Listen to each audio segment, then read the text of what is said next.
नमस्कार दोस्तों, आज के सेशन में हम पढ़ेंगे क्लास 10th के फर्स्ट फ्लाइट जो बुक है इंग्लिश लिटरेचर का, उसके फर्स्ट चैप्टर को, जो कि है a letter to the God. तो इसमें होता क्या है, सबसे पहले हम देखेंगे मनी ऑर्डर का फॉर्मेट। तो क्या आपने कभी मनी ऑर्डर किया है किसी को? तो मनी ऑर्डर जो है वो इस टाइप का रहता है, ये देख लीजिए मनी ऑर्डर का फॉर्मेट रहता है। तो ऐसा, तो ये मनी ऑर्डर क्यों दिया है, जब ये स्टोरी हम पढ़ेंगे तो हमें समझ में आएगा कि ये जो मनी ऑर्डर है यहाँ पे क्यों उसका फिगर दिया हुआ है। तो ये जो है स्टोरी वो लेटर टू द गॉड है। तो इसमें स्टोरी स्टार्ट होता है। तो एक घर था जो कि पूरे वैली में वो अकेला घर था, और जहाँ लो काफ़ी वो कहाँ था, तो छोटी छोटी पहाड़ियों के ऊपर वो घर था। और जो हाइट था वहाँ से, मतलब उस घर के हाइट से कोई भी इंसान जो है वो नदियों को देख सकता था, पके हुए जो फसल थे उनको देख सकता था, और जो फसल थे उसमें जो फूल लगे हुए रहते थे उनको देख करके ऐसा लगता था कि इस बार जो है वो अच्छा फसल होने वाला है। और इस जो धरती जो थी, जो अर्थ, उसको बस एक चीज़ की ज़रूरत थी जिसके कारण अच्छा फसल होता, तो थोड़ी बारिश की। और उस दिन सुबह से ही जो लैंचो है वो अपने फील्ड की ओर देख रहा था, और स्काई जो है आकाश में वो नॉर्थ ईस्ट की ओर देख कर रहा था और कुछ भी बोल नहीं रहा था। उसके बाद वो अपने पत्नी से कहता है कि आज ज़रूर ही कुछ बारिश होगा, यानी सम वाटर आएगा। जो कि खाना बनाते रहती है, तो वो जवाब देती है कि हाँ, अगर भगवान की इच्छा हुई तो आज बारिश ज़रूर होगा। तो जो लेंचो के बड़े बेटे वो खेत में काम कर रहे थे, और जो छोटे थे वो घर के नज़दीक ही खेल रहे थे, जब तक कि उनकी माँ उनको नहीं बुलाए कि आ जाओ बच्चों डिनर कर लो, क्योंकि वो जो समय था वो मील का समय था, खाना खाने का समय था। और उसी समय लेंचो जो है वो प्रिडिक्ट करता है कि बड़े बड़े जो ड्रॉप्स हैं, रेन के ड्रॉप्स, वो गिरने शुरू हो गए। जैसे ही वो प्रिडिक्ट करता है, यानी भविष्यवाणी करता है कि आज बारिश होगा, वैसे ही बारिश होना शुरू हो जाता है। और ऐसा दिखता है कि नॉर्थ ईस्ट से बड़े बड़े बादलों के पहाड़ आ रहे हैं उसकी ओर, यानी कि जिधर उसका घर था, जिधर उसका फील्ड था, उसकी ओर। और जो हवा था वो बिल्कुल फ्रेश दिख रहा था, और बिल्कुल मीठा मीठा उसको ऐसा फील हो रहा था।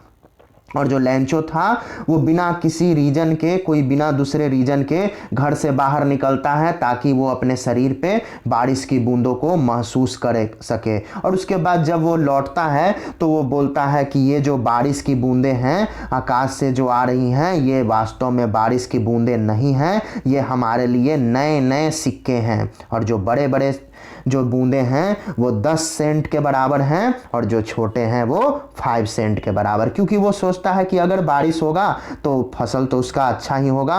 और इस संतोष से वो अपने खेतों में जो फूल लगे हुए थे, जो फसल थे, उसकी ओर देखने लगता है, जैसे कि बारिश जो है उसको पूरी तरीके से ढक लेगा, उसको पूरा सींच देगा। और तभी अचानक होता क्या है कि तेज हवा बहना शुरू हो जाता है, और बारिश के साथ साथ बड़े बड़े ओले पड़ने शुरू हो जाते हैं।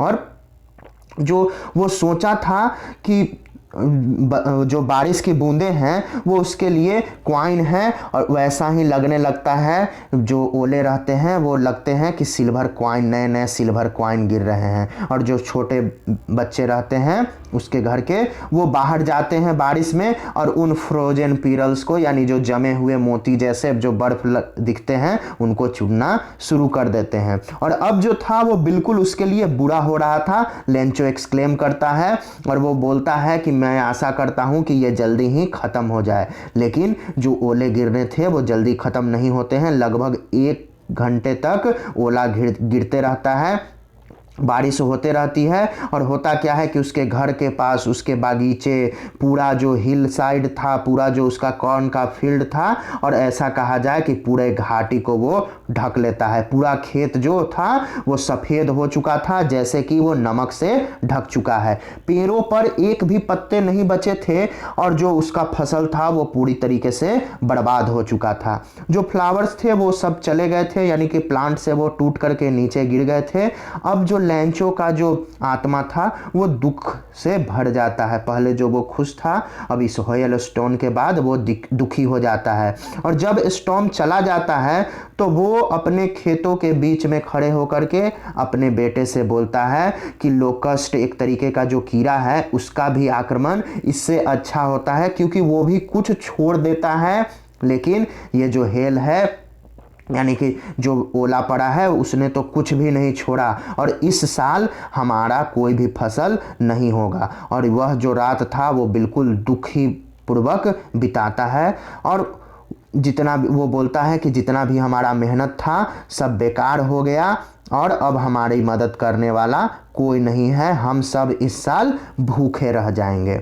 लेकिन अचानक ही उसके दिल में एक ख्याल आता है कि कोई एक जो घर है उसका, वो उस वैली के मिडिल में बिल्कुल अकेले था, और उसके लिए आशा का केवल एक ही किरण था। वो कौन थे? तो भगवान की मदद। तो भगवान की मदद का उसको ख्याल आता है, और वो बोलता है कि अपसेट नहीं होना है। अगर ऐसा लग रहा है कि हाँ हमारा पूरा लॉस हो गया है, पूरा ख़त्म हो गया है, लेकिन एक चीज़ याद रखना है कि भूख से कोई नहीं मरता। और इसीलिए वो कहता है ये सोचने के बाद कि कोई भी जो है वो भूख से नहीं मरता है।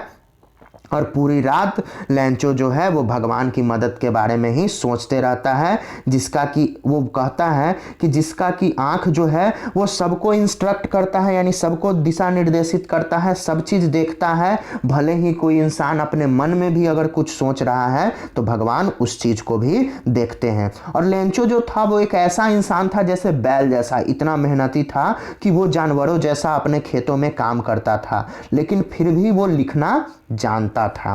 तो अगले संडे वो करता क्या है कि डे ब्रेक के टाइम में वो एक लेटर लिखना शुरू कर देता है, और वो सोचता है कि इस लेटर को मैं खुद टाउन लेकर के जाऊंगा और वहां पे खुद से मेल करूंगा। और इससे कम कुछ ये जो था वो कुछ नहीं था, बल्कि लेटर टू द गॉड था, यानी भगवान को लिखा गया पत्र। वो अपने लेटर में लिखता है कि गॉड, यदि आप मेरी मदद नहीं करते तो मेरा फैमिली जो है वो इस साल भूखे रहेगा, और मुझे 100 पीओस की ज़रूरत है, जिससे कि मैं कर क्या पाऊंगा कि अपने फील्ड में दोबारा कुछ अनाज बो पाऊंगा, मतलब बोऊंगा, और फिर से जब तक कि फसल नहीं आ जाते हैं तब तक मैं अपने परिवार का भरण पोषण कर पाऊंगा, क्योंकि जो हेल स्टॉर्म है वो पूरा सारा चीज़ नष्ट कर दिया है। उसके बाद उसके इन्वेलप पे, मतलब एक इन्वेलप पे वो टू गॉड लिखता है और उसके अंदर लेटर को डाल देता है, लेकिन फिर भी वो समस्या में रहता है, और समस्या में ही सोचते सोचते शहर चला जाता है। पोस्ट ऑफिस जाने के बाद वो उस लेटर पे स्टैंप डलवाता है, मतलब मोहर लगाता है, और उसके बाद उसको मेल बॉक्स में डाल देता है। अब आगे होता क्या है कि एक एम्प्लॉय जो कि पोस्टमैन था और पोस्ट ऑफिस में भी कुछ हेल्प करता था, पोस्ट ऑफिस के कामों में भी, और वो हंसते हुए अपने बॉस के पास जाता है और उस लेटर टू द गॉड को दिखाता है, मतलब जो लेटर रहता है भगवान को लिखा हुआ उसको दिखाता है। और पोस्टमैन कहता है कि मैंने अपने कैरियर में कभी भी ऐसा एड्रेस नहीं देखा है। पोस्टमास्टर जो था वो बहुत ही मोटा लेकिन फ्रेंडली इंसान था, जो कि हंसना शुरू कर देता है, वो भी पोस्टमैन की बातों को सुन करके। लेकिन अचानक वो सीरियस हो जाता है और उस लेटर को अपने डेस्क पे रख के बोलता है कि व्हाट फेथ, कितना विश्वास है इसको, कितना भरोसा है, और मैं चाहता हूं कि इस इंसान का जिसने भगवान को लेटर लिखा है उसका फेथ ना टूटे, उसका फेथ उसी तरीके से बना रहे। तो इसी कारण से वो भगवान के तौर पे, मतलब भगवान के तरफ से उसको जवाब देने का सोचता है, ताकि भगवान के प्रति उसका जो विश्वास है, राइटर का जो फेथ है वो बना हुआ रहे। तो पोस्टमास्टर के दिमाग में एक आइडिया आता है कि इस लेटर का जवाब दिया जाए, लेकिन जैसे ही वो इस लेटर को खोलता है तो उसके अंदर से कुछ और निकलता है, जैसा कि उसने सोचा था कि जवाब देने के अलावा कुछ और भी चाहिए होगा, क्योंकि वो केवल सोचा था कि गुडविल दे देंगे भगवान की तरफ से, इंक और पेपर की ज़रूरत पड़ेगी, लेकिन वो एक और समस्या से समस्या के बारे में सोचने लगता है पोस्ट मास्टर। तो वो समस्या था क्या, तो पैसे के बारे में, जो कि 100 पीओस मांगा था। तो उसके बाद पोस्ट मास्टर अपने एम्प्लॉय से कहता है मैं पैसे के लिए, वो खुद भी अपने सैलरी का कुछ भाग दे देता है और अपने फ्रेंड्स जो वहाँ होते हैं, जो उसके साथ काम करते रहते हैं, उनको भी चैरिटी के एक्ट के लिए उनसे भी कुछ पैसा मांगता है। लेकिन फिर भी 100 पीओस गैदर नहीं हो पाता, इकट्ठा नहीं हो पाता है। और वो करता क्या है कि उतना ही जितना हो पाता है, मतलब आधा से थोड़ा ज़्यादा, 50 पीओस से थोड़ा ज़्यादा हो पाता है, उसी को वो सोचता है कि फार्मर को भेज दिया जाए। और वो करता क्या है कि एक इन्वेलप में लेंचो को बस वो पैसे डाल देता है और लेटर में केवल एक साइन करता है और नीचे साइन में केवल गॉड लिखा हुआ रहता है। और अगले संडे ही लेंचो जो था उस दिन बहुत जल्दी आ जाता है और पूछता है कि क्या मेरा कोई लेटर आया है क्या।